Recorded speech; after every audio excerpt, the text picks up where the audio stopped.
Bună, Anca! Bună ziua, România! Bună ziua, români! Și ca să-i răspund domnului Iacob, am văzut începutul emisiunii, Dobredenie, gospodin Iacob, da. nu? În rusă. Că între rusa noi, totuși că e o o să... limbă națională importantă. Da. Haideți să începem, totuși, cu aceste solicitări din partea ta, Anca, și cred că sunt solicitări la care voi răspunde din punct de vedere al tuturor care sunt interesați de acest serial exploziv pe care tu și Realitatea Plus l-ați lansat astăzi. Și în primul rând vreau să-ți mulțumesc ție pentru curaj. Știu câte presiuni au fost pe tine și echipa ta. O să vorbim de asta la un anumit moment. Oameni importanți din acest sistem ocult care încă mai conduce România au făcut presiuni imense. Am anunțat pe Facebook încă de ieri și mă bucur că în detrimentul lor, tu ai ales calea adevărului. Și mulțumesc pentru... Și eu îți mulțumesc foarte mult. După ce ai să explici tu, am să povestesc cum am ajuns să facem acest interviu. Dar întâi te rog să povestești tu cum ți-ai schimbat documentele și cine este în spatele tău. Exact. Nu e nimeni decât Catedrala din Chișinău, după cum vedeți. E un loc sfânt. Cred că un loc foarte important pentru toți cetățenii Republicii Moldova. Iar aici este chiar guvernul, da? În partea cealaltă vis-a-vis, da? După cum vedeți, e zona Pieții Marii Adunări Naționale. Pentru cei care cunosc municipiul Chișinău, pot să vă spun că mi-am depus actele la începutul anului 2017 pentru acordarea cetățeniei Republicii Moldova, pentru a dobândi cetățenia Republicii Moldova.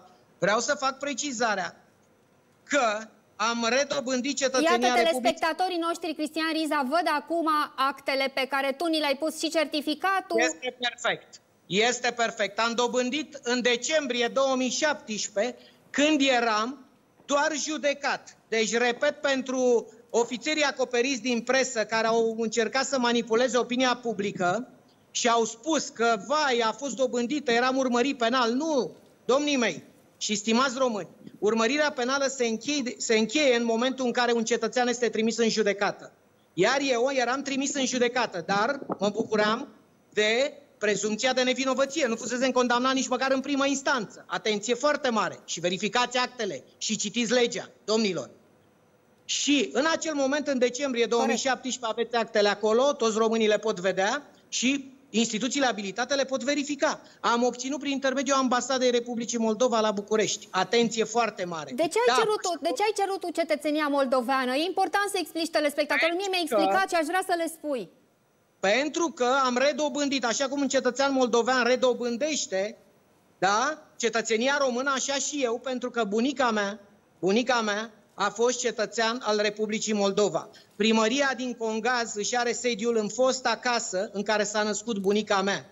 Da? Vorbim de Găgăuzia, în acea zonă. Schimbare de nume care ți se... de kilometri de aici.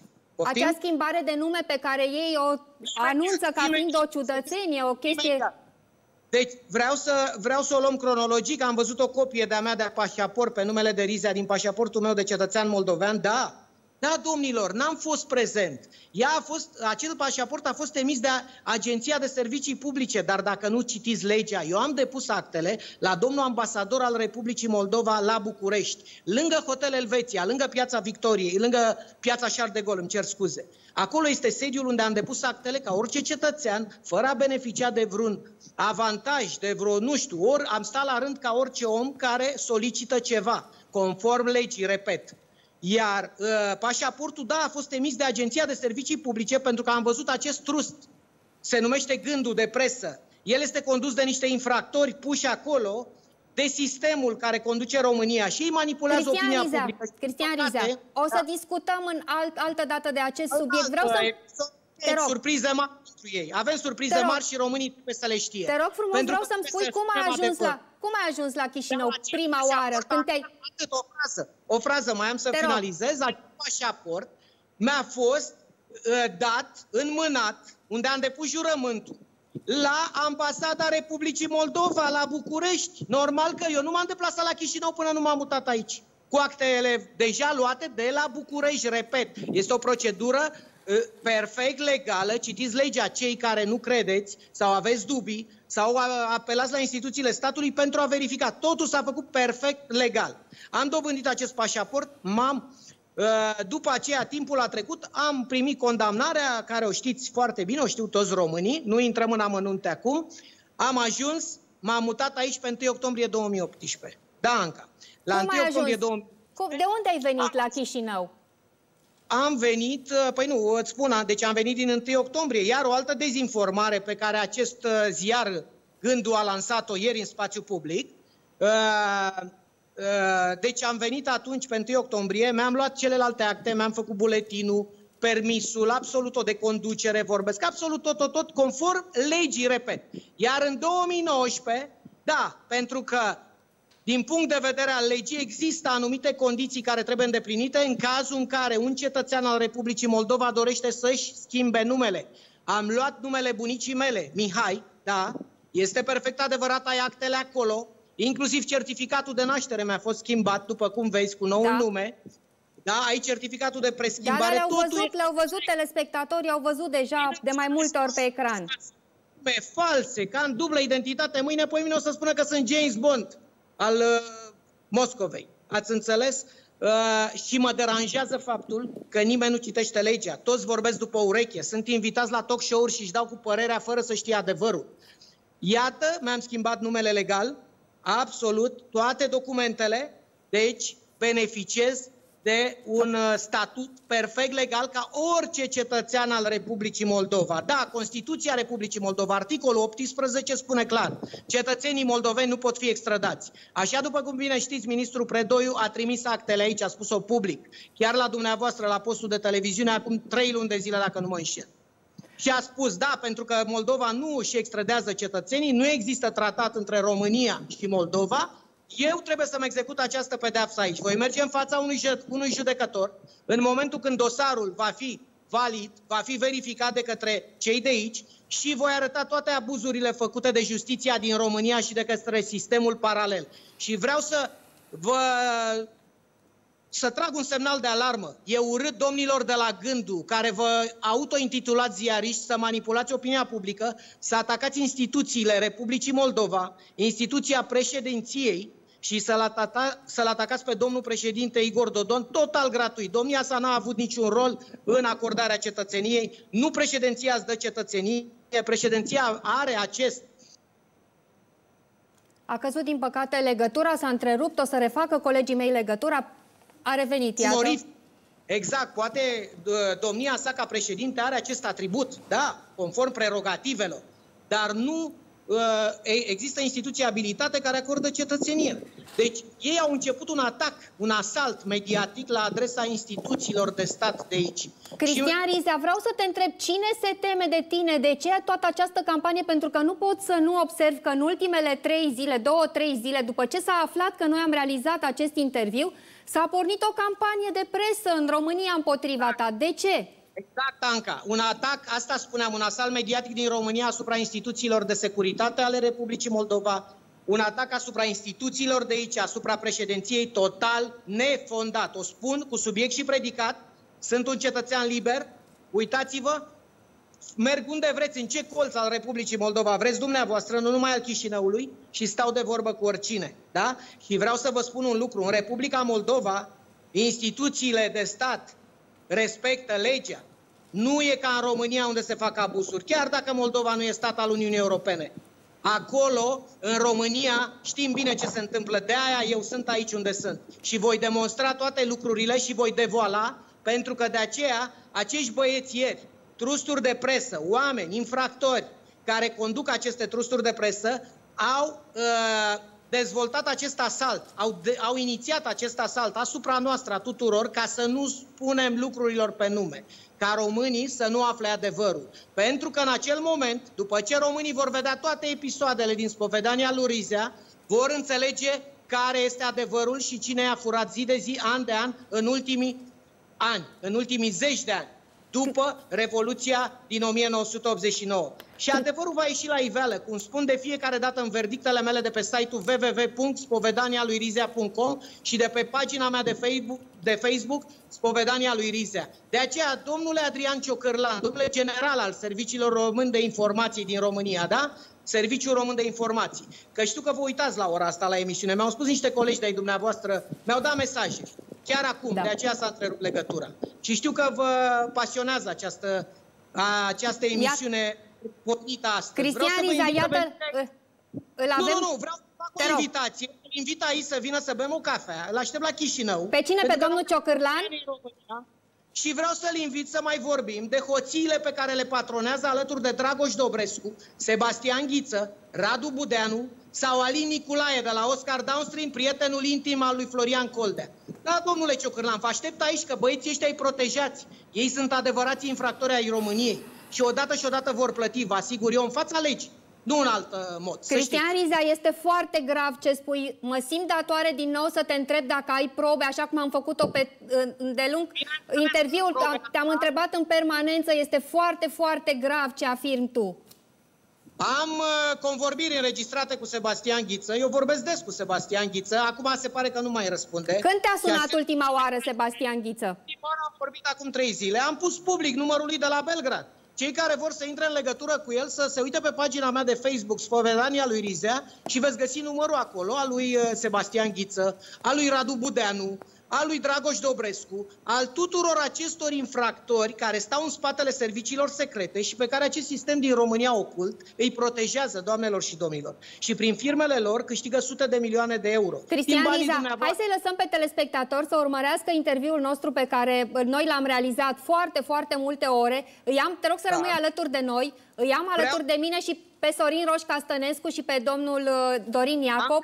Te rog. Să mai dezvolt ceva legat de un subiect actual în România, alegerile locale și, practic, Lasă-mă să facem precizarea asta, te rog frumos, la sfârșitul emisiunii. Vreau să rămâi alături de mine la discuția cu Sorin Roșca Stănescu și cu Dorin Iacob. Ajungem și la acel subiect, te rog din suflet. Domnule Sorin Roșca Stănescu, presupun că ați urmărit dezvăluirile lui Cristian Rizea, știați probabil despre spovedania lui Rizea. Chiar în decursul interviului mi-a și sugerat Cristian Rizea să vă întreb despre niște lucruri pe care și dumneavoastră le cunoașteți foarte bine. Ce părere aveți? Va arunca România în aer acest interviu? L-am urmărit cu multă atenție și o fac în continuare. Nu ar trebui să fie o problemă faptul că un cetățean cu origini găgăuze a solicitat cetățenia Republicii Moldova și s-a dus și locuiește în Republica Moldova. Asta nu ar trebui să fie o problemă.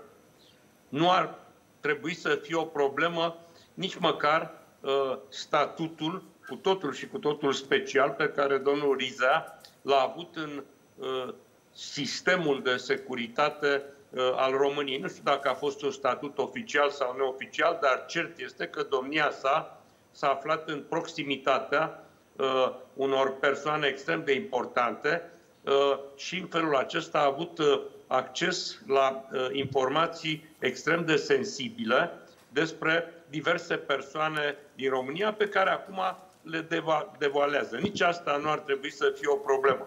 Eu nu fac o problemă nici din faptul că în confesiunile lui, la un moment dat, afirmă despre mine un lucru aparent halucinant, și anume că de ziua mea, Dinu Patriciu a venit și mi-a adus 1.000.000 de euro. Informația aceasta care pare stupefiantă... De dolari. De dolari. Informația asta care pare stupefiantă are un sâmbure real de adevăr.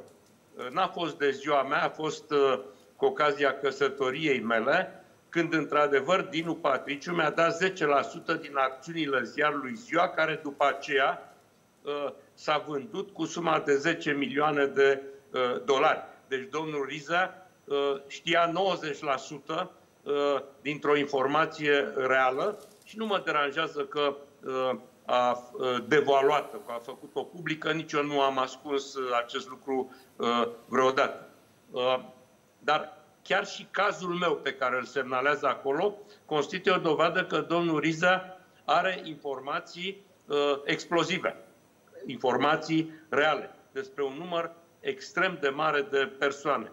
Am urmărit și drama pe care a trăit-o domnia sa în Parlamentul României când le-a solicitat colegilor să nu voteze punerea sa sub urmărire penală și n-a obținut acest lucru. Domnia sa a invocat atunci, și asta m-a impresionat, cazul unui copil pe care îl înfiase, pe care îl creștea. Mă bucur că spuneți asta, domnule Roșca Stănescu. Avem în interviu acest episod. Cristian Riza povestește cum s-a întâmplat cu adopția copilului și cum au încercat să folosească. Vreau să pun punct spunând că trebuie nu numai urmărit cu foarte multă atenție ceea ce ne spune domnul Riza, dar cred că adevărata presă, adevărații jurnaliști trebuie să facă investigații pe marginea ceea ce spune domnia sa și să mergem cu adevărul, indiferent cât de crunte sunt aceste adevăruri, până la capăt. În rest, să nu-mi cereți să mă pronunț în legătură cu persoanele, mai ales din mediul categoric nu. Eu vă întrebam doar despre demersul în sine. Demersul în sine, dacă conduce la adevăruri, indiferent cât de cutremurătoare sunt pentru statul român, este necesar și util. Aș vrea să fac o precizare înainte să merg la domnul Dorin Iacob. Absolut toți cei care astăzi au fost amintiți în episodul pe care l-am difuzat, adică domnul Costoiu, doamna Andronescu, domnul Ponta, domnul Sebastian Ghiță, domnul Ion Cristoiu, doamna Elena Istode, toți au fost contactați de colegii mei pentru a li se da dreptul la replică. Nu a răspuns decât domnul Costoiu, care a spus, și domnul Bănicioiu, să completez, nu a răspuns decât domnul Costoiu, care a spus că nu comentează, iar domnul Cristoiu ne-a spus că nu are legătură cu poveștile astea. O să vedem diseară la ora 21, când o să dăm o altă bucată din interviu și o să prezentăm pe larg și punctul de vedere al domnului Cristoiu. Până atunci, domnule Dorin Iacob, ce părere aveți? Ați fost alături de mine de la începutul interviului, ați primit mesaje, ați urmărit dezvăluirile. Cum vedeți acest demers și de ce există atâta teamă pe marginea acestui interviu? Când a început acest proiect, această emisiune Culisele Statului Paralel, nici măcar nu-mi imaginam că putem beneficia de o asemenea resursă pentru a putea să demonstrăm publicului modul în care a funcționat și încă mai funcționează statul paralel. Dezvăluirile sunt foarte valoroase. Sunt informații valoroase pentru public, informații valoroase pentru presă, informații valoroase pentru cei chemați să servească actul de justiție profesional, cei din statul de drept. Sigur, domnul Rizea, evident, este un om supărat, a fost aproape de sistem, a fost aproape de putere, a investit probabil în cariera lui, a avut promisiuni, l-am întâlnit și eu de 2-3 ori în preajma puternicilor zilei, prietenilor puternicilor zilei. Era un tip, să spunem, plăcut, prietenos în medii diferite. Era acel gen de politician care se saluta cu respect și cu oameni dintr-un partid și din alt partid și avea relații cu medii de afaceri diferite. Era un om util, se făcea util și bănuiesc că de asta a ajuns să fie foarte supărat. Sunt convins însă că și dezvăluirile lui supără două categorii de oameni. Cei despre care vorbește și care trebuie să lămurească foarte multe lucruri, dar îi supără și pe o foarte bună parte din telespectatorii noștri. Pentru că de obicei oamenii spun așa: de ce acum? De ce n-a spus atunci? De ce nu atunci când a fost acolo?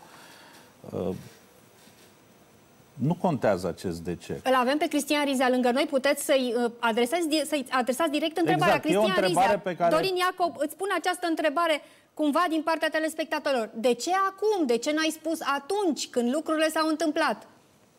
Am mai răspuns la această întrebare, pentru că foarte mulți, așa este, își pun această întrebare și doresc să-mi solicite de fiecare dată când începem un dialog. Mă întreabă asta, de ce n-am spus atunci? Pentru că atunci, și domnul Iacob e un cunoscător al sistemului politic și domnia sa a fost lângă un fost președinte al României puternic, e vorba de Traian Băsescu, și atunci când domnul Iacob poate a început să spună lucrurilor pe nume și a vrut să facă niște reguli, să impună niște reguli, așa cum le vedea domnia sa, a fost eliminat. Pentru că oamenii puternici, oamenii care au principii, oamenii care nu se lasă călcați în picioare, sunt aruncați imediat. Da? Iar de ce n-am spus? Da, pentru că aș fi fost aruncat ca o măsea stricată. Nimeni n-ar fi știut nimic. Gândiți-vă ce ar fi însemnat să se ridice cineva din Comisia SRI sau undeva să spună ceva. Toți tac mâlc. Toți sunt acolo niște executanți, politicienii din România. N-are unul coloană vertebrală, n-are unul, nu știu, caracterul unui om de stat care să stea drept în fața românilor și să spună adevăr. Toți sunt acolo compromiși, toți sunt agățați de sistem. Nu ajungi într-o funcție importantă din statul român și vorbesc asta, membru al guvernului, prim-ministru, da? Sau membru al guvernului, clar, și unii parlamentari, unii, nu chiar toți, că mai intră unii care ajung din întâmplare pe acolo. Dacă nu ești agățat de sistem și nu le-ai jurat credință. Să fie foarte clar. Da? Și am probe în sensul ăsta foarte multe. Inclusiv ceea ce, unde trebuia să ajung eu și în ce portofoliu trebuia să ocup, numai cu acceptul șefului SRI George Maier. Am să rog pe colegii mei să facă legătura telefonică cu doamna Ecaterina Andronescu. Mi-a scris acum, dorește să intre pe telefon să facă niște precizări. Îi loc pe colegii mei din regie să o sune pe doamna Andronescu. Domnule Sorin Roșca Stănescu, credeți că după acest demers, care a început astăzi și care va continua pentru foarte multe zile, avem deja 10 ore de înregistrare și urmează să mai facem pentru că nu am terminat toate personajele. Credeți că ceva se va schimba în România? Mă uitam zilele trecute și vorbeam cu domnul Iacob aici despre faptul că președintele pare că a dat un semnal și anume că serviciile secrete nu mai au ce să caute în justiție și în actul de justiție, că judecătorul trebuie să facă treaba lui, procurorul treaba lui, iar serviciile secrete să-și vadă de treaba lor. Adică părea cumva că dă un semnal, are legătură cu această chestiune și credeți că aceste dezvăluiri și probele care vor veni, iată, de la domnul Rizea, vor ajuta la acest demers ca să nu se mai repete ce s-a întâmplat în acești 15-20 de ani? Adevărul schimbă întotdeauna lucrurile, mai încet sau mai repede, dar le schimbă, mai temeinic sau mai puțin, dar tot le schimbă. Cred că adevărurile sunt necesare, dezvăluirile acestea, dacă se confirmă, așa cum de pildă s-a confirmat dezvăluirea legată de mine, că practic nu pot să o infirm. Dacă aceste dezvăluiri se confirmă, atunci cred că ele trebuie să fie cercetate de toți oamenii de stat, de politicieni, dar și de instituțiile abilitate ale statului și să ia să vadă ce s-a întâmplat. Cât e adevăr, cât nu e adevăr. Încă o dată vă spun, domnul Rizea s-a aflat, de pildă, într-o relație, nu spun de parteneriat, dar de prietenie foarte apropiată, cu o doamnă general, îmi scapă acum numele. Elena Istode. Așa, care s-a aflat în epicentrul, de pildă, al cercetării, monitorizării infracționalităților din domeniul economic. Această relație care, din câte am văzut din fotografii, s-a consumat inclusiv în concedii, probabil că i-a adus domnului Rizea o serie întreagă de informații pe care acum treptat le devaluează. Cred că procuratura ar trebui să stea cu pixul în mână, cu urechile ciulite, să noteze, să cerceteze și în măsura în care se confirmă măcar indicii din ceea ce spune domnul Rizea, să declanșeze anchete penale. O avem la telefon pe doamna Ecaterina Andronescu, care dorește să facă precizări. Bună ziua, doamna Andronescu, vă mulțumesc că sunteți alături de noi. Am să vă spun pe scurt ce a spus domnul Rizea, pentru că am înțeles că nu ați urmărit. Domnul Rizea s-a referit la un episod din trecut, când domnul Bănicioiu și domnul Ponta au intervenit împreună cu domnul Costoiu la dumneavoastră ca să se obțină acel spațiu de la cantina R2 din Grozăvești pentru realizarea unei discoteci în favoarea unei firme care se numește Straco. Îmi pare foarte rău, niciodată niciunul din cei menționați de dumneavoastră și nici nimeni altcineva n-a intervenit la mine. Și aș vrea să-l rog pe domnul Rizea să nu-mi amestece numele. Pentru că toată viața mea m-am ferit de lucrurile care n-au nicio atingere cu mine. Vă rog să nu mai amestecați. Îl avem pe domnul Cristian Rizea. Vă rog, domnule Rizea, să răspundeți, domnule Andronescu. Da, deci, nu, Anca, cred că aici s-a pus totuși greșit problema. Domnul Mihnea Costoiu avea pixul în mână. Dânsul a fost mereu în umbra doamnei Andronescu. Toate lucrările de renovare în Politehnică deci și la Cămine... Deci este posibil ca domnul respectiv să fie făcut fără acordul doamnei Andronescu acest lucru? Eu n-am spus. Eu n-am spus că doamna Andronescu... Eu am spus clar că Mihnea Costoiu rugămintea mea este să nu mă amestecați în asemenea lucruri. Doamna Andronescu, știți care este vina dumneavoastră? Că l-ați tolerat pe acest Mihnea Costoiu, ca și pe soția lui, care v-a fost secretară inițial, înainte de a deveni soția lui, la Ministerul Educației, acești oameni corupți care v-au traficat influența, care și-au bătut joc de dumneavoastră folosindu-vă. Eu cred și înclin să cred și sper până în ultimul moment că sunteți și ați fost o persoană cinstită așa cum eu v-am cunoscut. Dar acest om și-a bătut joc prin faptul că v-a acaparat din punct de vedere al pozițiilor guvernamentale pe care le-ați avut și v-a controlat tot timpul, doamnă. Știți bine lucruri. Domnul Rizea, dați-mi voie să vă spun următoarele lucruri. Cristian Rizea, te rog să o lăsăm pe doamna Andronescu să răspundă. Da. Fiecare om răspunde de ceea ce face. Eu vă asigur că niciodată, spun răspicat lucrul acesta, nu m-am amestecat și nici nu m-am lăsat influențată. Sunt un om care stă pe picioarele lui, cu meseria pe care o am în spate și cu școala serioasă pe care am făcut-o.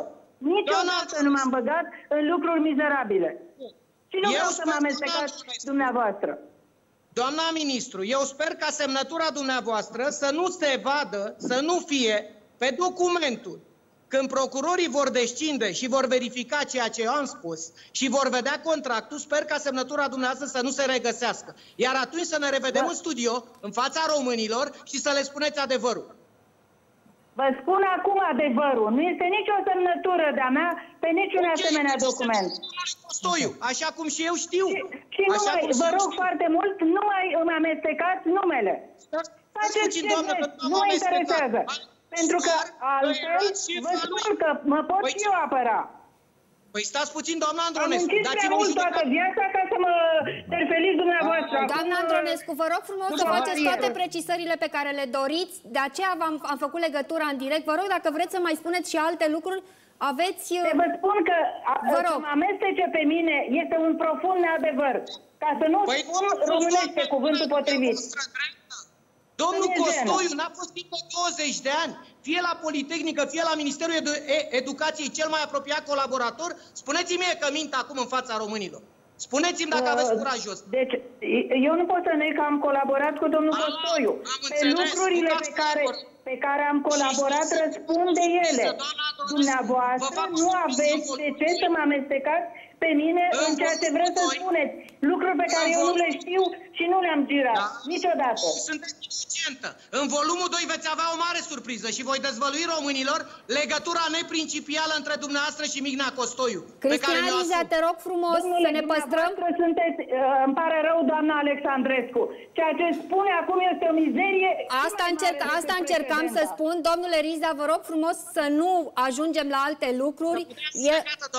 Mă văd nevoită să o apăr pe doamna Andronescu. Nu aveți probe, vă rog să nu jignim pe nimeni. Politică, doamna Andronescu, așa este, dar vom vedea. Rugămintea mea este să nu o jignim pe doamna Andronescu. Doamna Andronescu, vă mulțumesc foarte mult. Mai doriți să mai adăugați și altceva?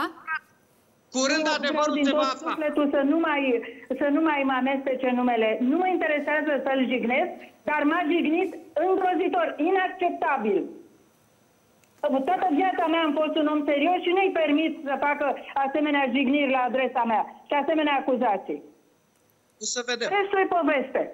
Doamna Andronescu, vă mulțumesc foarte mult pentru intervenție. Noi rămânem în continuare aici în studio și aș vrea, Cristian Rizea, să facem un tease, ca să zic așa, pentru telespectatorii noștri, atât pentru diseară, cât și pentru mâine. Diseară vom prezenta bucata din interviu legată de relația ta cu Elena Istode și despre cine se află în fruntea listei de jurnaliști acoperiți, pe de o parte. Nu spunem acum absolut nimic, invităm pe telespectatori să fie diseară alături de noi la ora 21, dar în episodul de mâine avem un subiect extrem de actual.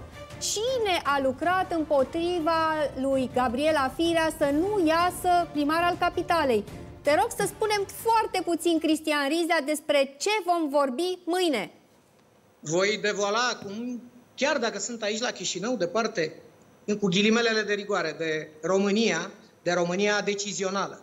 Da? Pentru că față de România sunt la 200 de kilometri și sunt de 2 ani de zile aici, sunt la curent cu tot ceea ce se întâmplă. Spre disperarea unora, care ați văzut ce atacuri s-au pornit ieri, când s-a aflat că astăzi, împreună cu Realitatea Plus, începem să dezvăluim românilor adevărul despre cum s-a furat în România. Pot să vă spun doar atât. Am atacat-o pe Gabi Firea, am dezvăluit, n-am atacat-o, n-am nimic cu ea și cu soțul ei Pandele. Au fost niște profitori ai politicii dâmbovițene, amândoi, mai ales soțul ei. Și voi dezvălui legăturile care l-au menținut timp de 20 de ani în fruntea primăriei voluntar. Dar aici trebuie să recunosc, Gabriela Firea a fost lucrată din interior. A avut dreptate când a avut acel dialog cu Marius Pieleanu, pentru că vă spun, urmăresc posturile românești în fiecare zi. La fel ca în România, nu-mi scapă absolut nimic din punct de vedere al informației publice. Iar aici trebuie să recunosc că am primit informările necesare. Domnul Viorel Hrebenciuc, celebru sforar al politicii românești. Te rog însă un singur lucru, nu spune tot astăzi, lasă și pentru mâine. Nu spun tot, n-a putut să stea departe nici de acest moment important al alegerilor locale. El care s-a retras, sau a fost retras, mai mult forțat de către sistem, pentru că sistemul a decis la un moment dat că e de ajuns pentru Hrebenciuc în politică. S-a implicat aici. O să mă întrebați de ce? De ce a făcut numeroase întâlniri, nenumărate întâlniri la terasa Diesel de pe malul lacului Floreasca, din cartierul Floreasca, unde și eu mă întâlneam cu sociologul național, cum îi spun unii de la un alt post de televiziune, care nu spune românilor adevărul niciodată. E vorba de Antena 3, care niciodată n-au spus nimic de spovedania lui Rizea. Sociologul național, Marius Pieleanu. Ei doi au complotat cu acordul sistemului ca Gabriela Firea să piardă aceste alegeri. Au fost împotriva ei. Și o să vă spun de ce, începând, conesorii știu, cei din sistem știu ce vorbesc, începând cu ora 12 din duminica alegerilor locale, Marius Pieleanu dăduse deja pe surse, unde trebuie, că există un ecart de 5% între Nicușor Dan, în favoarea lui Nicușor Dan față de Gabriela Firea. Cristian Rizea, te rog să ne oprim aici cu dezvăluirile, să lăsăm pentru mâine telespectatorii noștri, cu siguranță sunt foarte interesați. Anca, doar atât, poate unii se întreabă ce motivație a avut Viorel Hrebenciuc. Al 3-lea dosar penal care așteaptă sentința. Iar dânsul, domnul Hrebenciuc, a făcut pact cu sistemul. Cu acel sistem din care a făcut parte mulți ani în politica post-decembristă, sistem care totuși l-a lăsat și pe el din brațe la un anumit moment.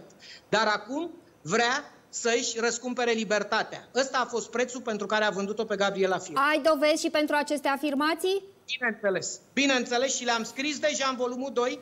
Am documente care mi-au venit de la București, iar pe Marius Pieleanu, credeți-mă, am niște dovezi, facturi, bani încasați. Deci nu vorbim de... Vi le dau. Să lăsăm restul dezvăluirilor pentru mine. Domnule Sorin Roș Castănescu, ce părere aveți despre ce spune Cristian Rizea? Iată, e o chestiune actuală. S-a întâmplat acum. Culmea coincide și cu teoria pe care chiar Gabriela Firea și Florian Pandele au lansat-o public imediat după alegeri.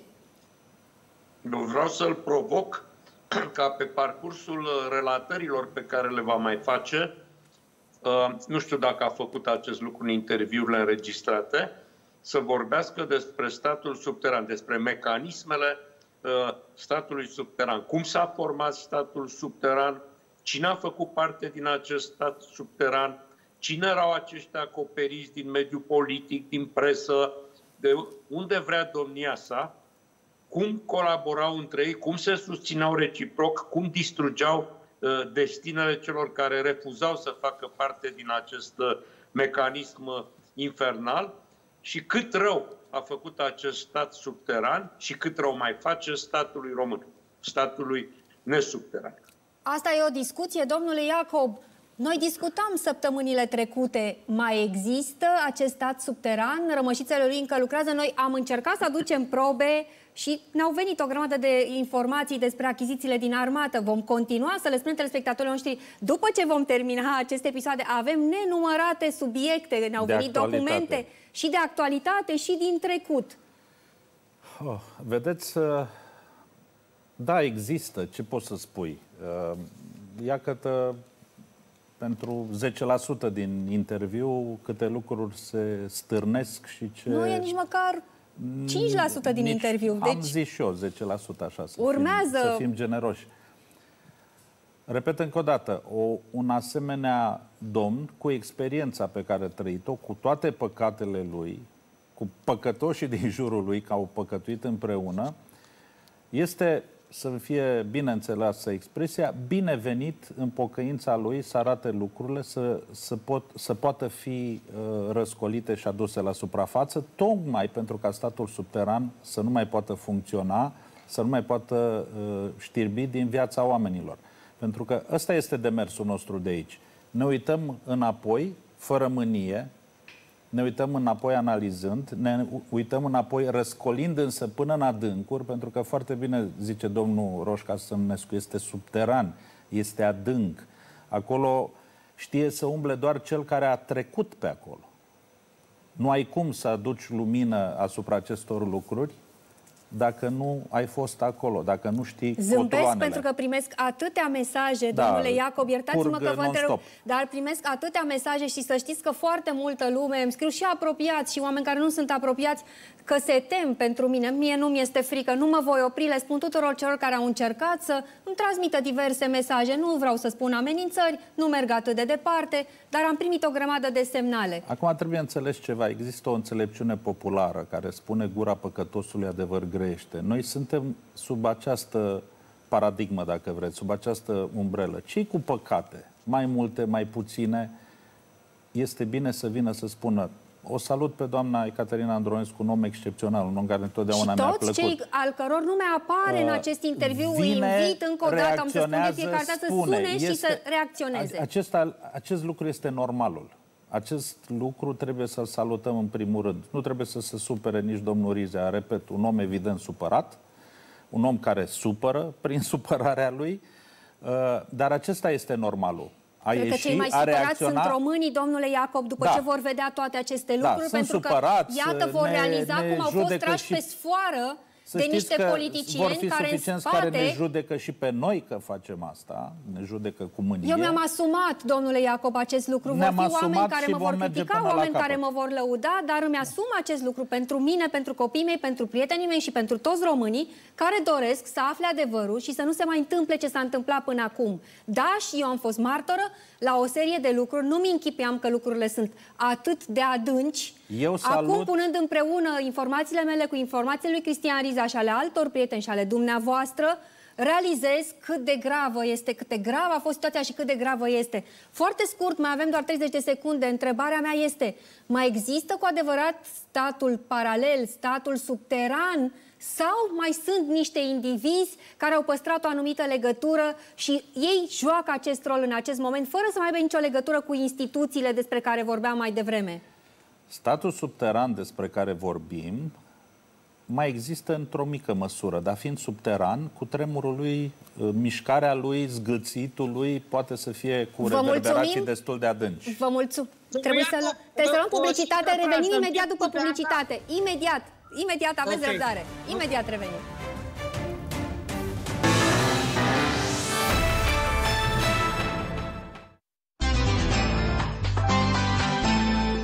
Tu mi-ai salvat viața.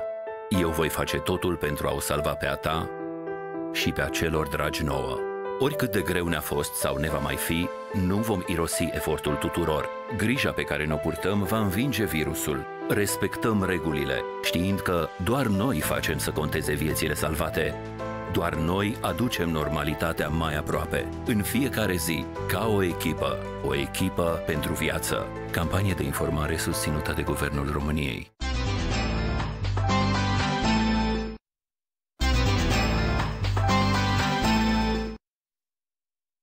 Cât timp e încăsoare, e vreme pentru mișcare. Profită de oferta Hervis și primești TVA înapoi. Între 15 și 18 octombrie în magazine și online pe hervis.ro. La Altex cumperi de unde vrei, online sau în magazine, returnezi oriunde, primești banii pe loc sau un produs la schimb. Te gândești și te răzgândești. Ia-ți acum smartphone Samsung Galaxy A20s începând cu numai 47 de lei pe lună, în 24 de rate fixe și tabletă Samsung Tab A 32 GB cu procesor octa-core la numai 949,9 lei. Altex. Poți returna oriunde, fără costuri. Noua capsulă Espresso L'Or. Prima capsulă din aluminiu pe care o poți găsi în supermarket. Creată pentru a se potrivi aparatului tău Nespresso. Captivează-ți simțurile cu noua colecție din cele mai bune boabe de cafea. L'Or Origin, Columbia și Papua Noua Guinee.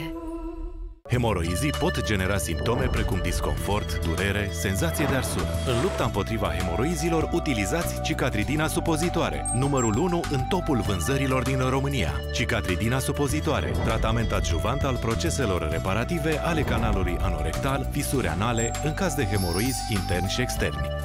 Cicatridina supozitoare conține 5 ingrediente active cu o administrare pe zi. La Altex cumperi de unde vrei, online sau în magazine, returnezi oriunde, primești banii pe loc sau un produs la schimb. Te gândești și te răzgândești. Acum ai televizor NanoCell Smart LG 4K Ultra HD, diagonala 139 cm la 3499,9 lei, televizor OLED Smart LG Ultra HD 4K, diagonala 164 cm și telecomandă Magic Remote la 7999,9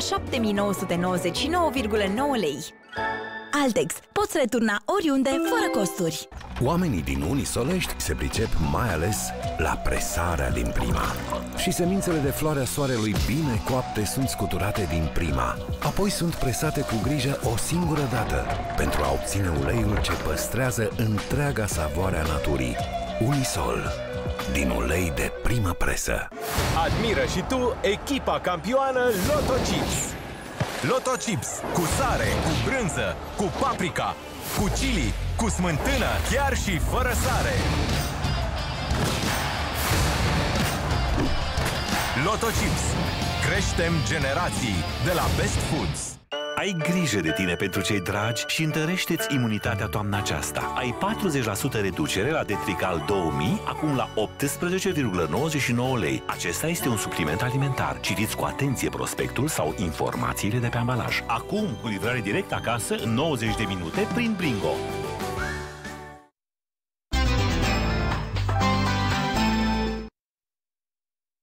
La Altex, cumperi ce-ți dorești și dacă găsești în altă parte mai ieftin online sau în magazine, primești de 2 ori diferența la toate produsele. Ai uscător Philips Pro cu 6 trepte de viteză și 6 setări de temperatură la 129,7 lei, placă de îndreptat părul Philips Straight Care Sublime Ends cu plăci cu infuzie de keratină la 218,2 lei și periuță Philips Sonic Care cu 62.000 de mișcări de periere și garanția returnării banilor la 226,7 lei. Altex. De 2 ori diferența la toate produsele, inclusiv magazine online. Cumperi pentru tine și te gândești să începi ziua cât mai bine? Gândim la fel. La Mega-ul tău găsești cafea capsule Nescafe Dolce Gusto, diverse sortimente la doar 20 de lei 99 și pastă de dinți Sensodyne 75 de ml, acum la doar 17 lei 99. Mega Image, de 25 de ani aproape de tine. Săptămâna mărcilor revine la Lidl. Pregătește-ți coșul pentru Jacobs Krönung, cafea măcinată 2 ori 500 de grame la doar 23,99 lei, Omo detergent lichid 5 litri la doar 49,99 lei și Bex bere blondă 8 ori 500 ml la doar 16,99 lei. Lidl. Meriți să fii surprins. Prin puterea triplă a combinației de substanțe active, Antinevralgic Forte acționează împotriva durerilor de cap și a migrenelor. Antinevralgic Forte dă de cap durerilor de cap. La Altex e simplu. Online rezervi ce-ți place, în magazin îl ridici pe loc, imediat și fără costuri. Ai noul Moto G9 Play 5000 mAh baterie, sistem de 3 camere de 48 megapixeli și smartwatch-ul Lenovo S2 cadou la 799,9 lei. În plus, descoperă și noul Moto E7 Plus, sistem de 2 camere și stocare 64 GB, începând cu 47 de lei pe lună în 24 de rate fixe. Altex. Rezervă online, ridică în magazin pe loc și fără costuri. Știai că o viață activă depinde de sănătatea ficatului? Începe chiar de azi să ai grijă de ficatul tău cu Esențiale Forte. Are acțiune triplă. Repară, regenerează și protejează ficatul de toxine. Pentru că atunci când ești sănătos, ai energie să faci tot ce îți dorești. Esențiale Forte are grijă maximă pentru ficatul tău. Acesta este un medicament. Citiți cu atenție prospectul. Săptămâna mărcilor revine la Lidl. Pregătește-ți coșul pentru Jacobs Krönung, cafea măcinată 2 ori 500 de grame la doar 23,99 lei, Omo detergent lichid 5 litri la doar 49,99 lei și Bex bere blondă 8 ori 500 ml la doar 16,99 lei. Lidl. Meriți să fii surprins. La Altex e simplu. Online rezervi ce-ți place, în magazin îl ridici pe loc, imediat și fără costuri. Ia-ți calorifer electric Beko cu 3 trepte de putere la 249,9 lei, aspirator Beko cu filtrare prin apă la 489,9 lei și cuptor cu microunde Beko cu 3 ani garanție la 247,4 lei. Altex. Rezervă online, ridică în magazin pe loc și fără costuri. Consumul de alcool până la vârsta de 18 ani dăunează grav dezvoltării creierului.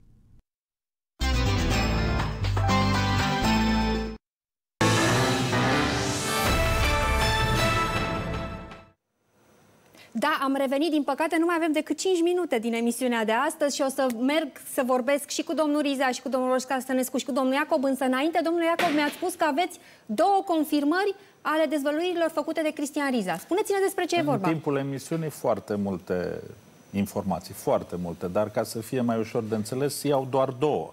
Nu sunt 2, sunt mai multe. În iunie... O să avem timp, destule zile de acum înainte. În iunie 2011, da, deci ei s-au văzut la Barcelona în decembrie, în iunie 2011 și ne vorbește despre preluarea lui, realitatea, negocierile cu Ghiță, asupra CNA-ului și de la Cotroceni, de la statul paralel de atunci, s-au făcut foarte multe presiuni ca o televiziune care se numea România TV din Târgu Jiu să primească licență de a România ridica... TV sau Roitaru TV? Că eu mi-aduc aminte România TV din Așa. Târgu Jiu ca să primească licență să ridice pe satelit. Deci să pregătea subiectul România TV, preluarea. Cristi Burci cred că negocia în gol pentru că lucrurile erau aranjate mai de mult. După 2011, după acea întâlnire, dacă vom urmări și eu rog telespectatorii să urmărească epopeea firmei Straco, în câte contracte a primit, cum a licitat și câte contracte s-au blocat din cauza acestei firme. Deci iată un mod de funcționare a statului paralel. Oamenii ne trimit aceste informații care și mie mi-a promis cineva că o să ne pună la dispoziție niște documente de la Straco, cele despre care a vorbit Cristian Rizea. Doar atât, să conturăm modul în care trebuie să funcționeze această emisiune și aceste dezvăluiri. Domnule Sorin Roșca Stănescu, ne-ați spus că și dumneavoastră ați primit o serie de mesaje, dar nu le puteți citi pentru că sunteți în legătură directă cu noi. Spuneți-ne, vă rog frumos, ce părere aveți despre lucrurile pe care, iată, noi le avem acum confirmate, după ce ați confirmat dumneavoastră dezvăluire, iată, vin și alte confirmări. Iată, deci, de ce se tem băieții aceștia din statul paralel de Cristian Riza? Pentru că spune adevărul? Vreau să știu până la sfârșitul acestui serial să aflu pe ce cozi ale statului subteran a călcat din greșeală sau intenționat domnul Riza. Bănuiesc că nu pe coada lui Anaconda. Pe cine a supărat și de ce s-a răzbunat acea parte a statului subteran și a încercat să-l distrugă. Cristian Riza, te rog, răspunde-i domnul Sorin Roșca Stănescu. Răspunsul e lung. Cred că îi vom răspunde, mi se pare că în episoadele următoare, nu, Anca? Pentru că e foarte mult și știu că nu mai ai mult timp la dispoziție alocat. Cu siguranță, domnul Roșca Stănescu, vă promit eu că vom răspunde aceste întrebări, pentru că este o întrebare complexă și nu ar putea beneficia doar de o scurtă frază sau propoziție. Vă pot spune doar atât și când veți da în reluare acest material al primului episod, cred că toți românii vor avea imaginea. Vă spun că am primit un mesaj chiar acum, înainte să reintru în emisie la dumneavoastră. Statul paralel lucrează încă, Anca, și stimați români. Da, eu n-am acuzat-o pe doamna Andronescu sub nicio formă că a luat dânsa bani. Atenție mare! Însă chelul își pune mâna în cap, cum spune o veche vorbă românească. Domnul Costoiu i-a dat mesaj să intre, să reacționeze rapid. Și doamna Andronescu, dacă va avea, nu știu, tupeul, hai să nu zic tupeu, am vrut un termen mai politicos, că eu o respect pentru vârstă și pentru ce a făcut, cum spunea și domnul Iacob, în învățământ.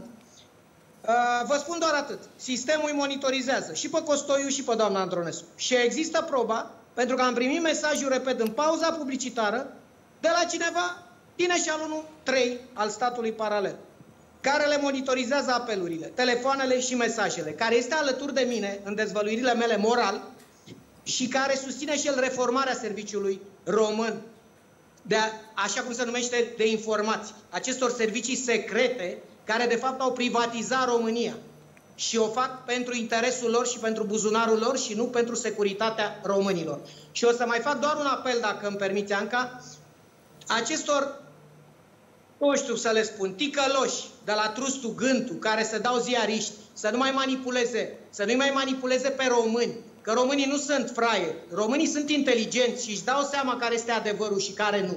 Și își dau seama când cineva minte și când cineva nu minte. Și să nu mai atace instituțiile statului din Republica Moldova. Eu știu ce vor. Un atac, au făcut acest asalt mediatic, poate ca să mă pună contra cu cineva. Nu, dragii mei. Eu sunt o persoană respectată aici, care se bucură, repet, de orice drepturi și libertăți pe care le are conform Constituției Republicii Moldova, orice cetățean moldovean. Așa că încetați cu atacurile. Cristian Rizea, pentru că nu mai avem decât 30 de secunde, vreau să precizez. Un singur lucru. Deci, vreau să precizez un mesaj, vreau să citesc un mesaj pe care l-am primit de la doamna Andronescu.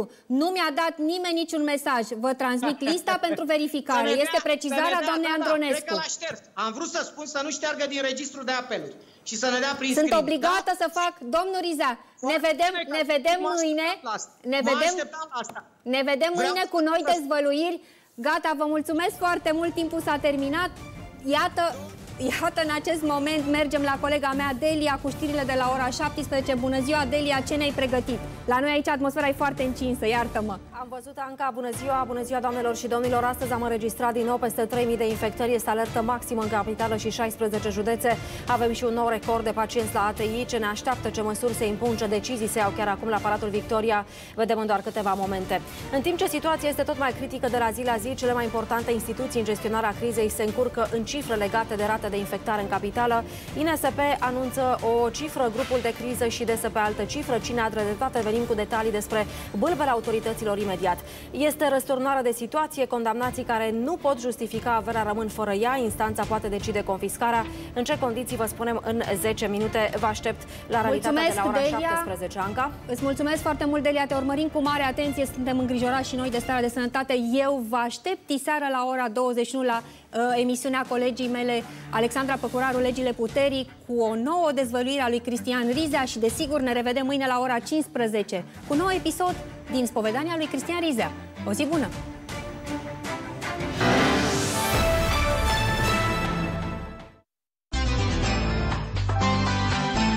Educația copiilor noștri trebuie să meargă mai departe, însă au nevoie de noi pentru a avea grijă atât de ei cât și de ceilalți. Păstrăm distanța chiar și la joacă. Purtăm masca mereu ca niște supereroi.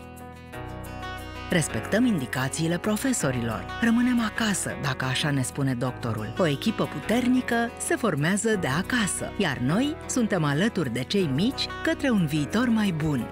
Campanie de informare susținută